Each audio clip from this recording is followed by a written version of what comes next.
ছোটবেলায় মা ঠাকুমারা একাদশীর দিন দেখতাম কাউনের খিচুড়ি খেত, তাই আজকে আপনাদের জন্য নিয়ে আসছি কাউনের খিচুড়ি। আমি একা আছি বলে একটা ছোট্ট বাটিতে কাউনের চাল মেপে নিলাম আর 2 বাটি বা টুয়াইস অ্যাজ প্রপোর্শন মুগের ডাল নিলাম।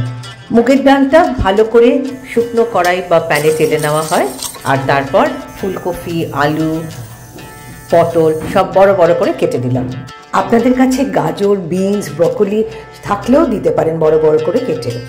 এরপরে আমি ফুলকপির ডাঁটা বা স্টেমের দু সাইড দিয়ে কিরকম আঁশের মতন দেখা যাচ্ছে সেটা কেটে বাদ দিলাম এবং ডাঁটার মাঝখান থেকে একটু চিড়ে দিলাম, তাহলে ইট গেটস কুকড ওয়েল। আর ডাঁটাটাই ইউজুয়ালি তো শক্ত থাকে, এটা বেশিক্ষণ লাগে না, কিন্তু একটু ধৈর্য ধরে চটপট করে হয়ে যায়।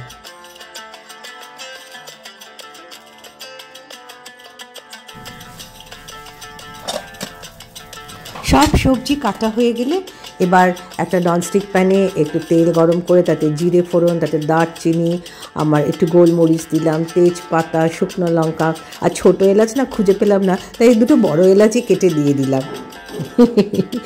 মজার রান্না। সব ইনগ্রিডিয়েন্ট যে না থাকলে মহাভারত অশুদ্ধ হয়ে যাবে বা আমার কাউনের খিচুড়ি হবে না তা তো নয়।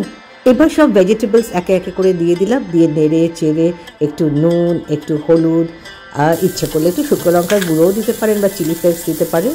শুকনো লঙ্কার গুঁড়ো দেওয়ার সঙ্গে সঙ্গে একটু জল দিয়ে দিলাম, নাহলে মশলা পুড়ে যাবে। একটু ভালো করে কষে নিয়ে কাউনের চাল আর ডাল ভালো করে ধুয়ে একসাথে সব প্রেশার কুকারে দিয়ে দিলাম।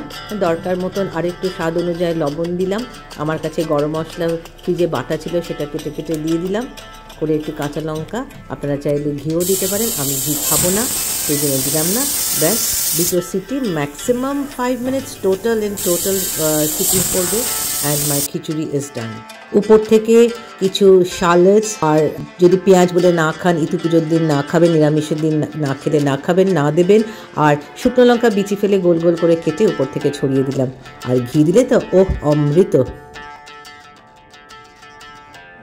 ফুলকপি গলেনি, আলু গলেনি, পটলও গলেনি।